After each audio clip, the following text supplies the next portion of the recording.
Hello guys. जहां तक आप सबको पता होगा कि अभी हाल ही में छत्तीसगढ़ गवर्नमेंट के द्वारा नोटिफिकेशन निकाला गया है कि छत्तीसगढ़ में हाल ही में लगभग 1007 या उससे ऊपर आरओ और आरएचओ के पोस्ट में भर्ती की जा रही है। तो यहाँ पर हम सबसे पहले समझेंगे कि जो एग्जाम हो रहा है उसमें क्या क्या चीजें इम्पोर्टेंट है, ठीक है, और उसके बारे में थोड़ा सा ओवरव्यू लेने का कोशिश करेंगे। तो सबसे पहले अगर हम देखेंगे कि जो एग्जाम हो रहा है या किसी भी प्रकार का गवर्नमेंट एग्जाम हो रहा है, उस एग्जाम में क्या चीजें सबसे ज्यादा इम्पोर्टेंट है।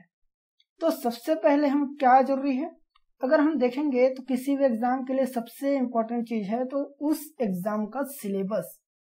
सेकेंड चीज अगर इम्पोर्टेंट है तो वहां पर हो जाता है पुराने क्वेश्चन पेपर, कि आखिर क्वेश्चन किस तरह का आया हुआ है, हमारे तैयारी किस तरीके से रखना है, और तीसरा उस तैयारी को करने के लिए हमें क्या क्या चीजें आवश्यक होंगी। अर्थात 3 इंपॉर्टेंट चीजें, हमारा सिलेबस क्या होगा, पुराने क्वेश्चन पेपर क्या होने चाहिए और रिसोर्सेज। ये तीनों चीजें हमारे एग्जाम की तैयारी के पूर्व हमें पता होनी चाहिए। तो सबसे पहले हम जानेंगे कि इस एग्जाम का सिलेबस क्या है। सबसे पहले यहाँ पर तो हम लोग किसके बारे में बात कर रहे हैं, आरएचओ को सिलेबस के बारे में, ठीक है। तो हमें सिलेबस को जानने की आवश्यकता क्यों है, तो क्यों है, क्योंकि सिलेबस को कहा जाता है हमारे मंजिल का रोड मैप। रोड मैप मतलब ये हमारे मंजिल तक जाने का एक रास्ता है, क्योंकि यही बताती है कि हमें अगर एग्जाम क्लियर करना है तो हमें कौन कौन से टॉपिक पढ़नी है, किस तरीके से पढ़नी है, ओके, और कहाँ कहाँ से क्वेश्चन आएंगे। तो एक तरह से अगर हमें आरओ आरएचओ जो भी बनना है तो वहां पर उसके लिए हमें क्या क्या चीजें स्टडी करने की आवश्यकता पड़ेगी, वो कहाँ से पता चलेगा, हमें सिलेबस के माध्यम से। इसीलिए हमें एग्जाम का सिलेबस जानना आवश्यक है। सेकंड, अगर हम इसके बाद अगर वीडियो में अगर जानने की कोशिश करेंगे तो इसके बाद वाले वीडियो में हम जानने की कोशिश करेंगे कि हमारा क्वेश्चन किस तरह से आया हुआ है, अर्थात क्वेश्चन का एनालिसिस करेंगे वहां पर कि क्वेश्चन किस तरह से पूछा जा रहा है और हमें हमारा स्टडी किस तरीके से करनी है। तीसरी चीजें वहां पर रिसोर्सेज के बारे में जानेंगे कि हमें अपना तैयारी कहाँ से करनी है, कौन सा मटेरियल उपयुक्त होगा, कौन से बुक रेफर करनी है, ठीक है।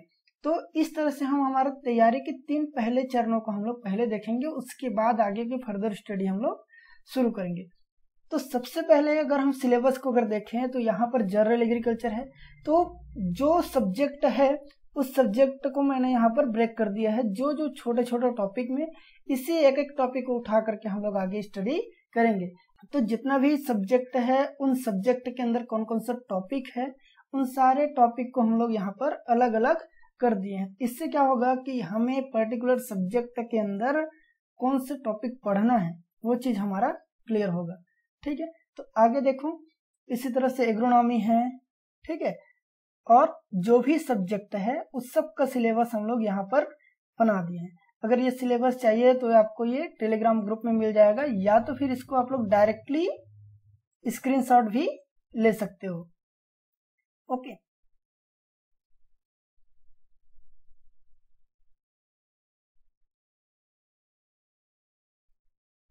तो ये क्या है हमारा एक्सटेंशन एजुकेशन। अगला क्या है इकोनॉमिक्स, और इकोनॉमिक्स के साथ यहाँ पर सिलेबस में छोटा सा लाइन दिया था एनिमल हस्बेंड्री। वहां पर हमें लाइव स्टॉक के बारे में और पिसिकल्चर के बारे में एक बेसिक नॉलेज रखना है।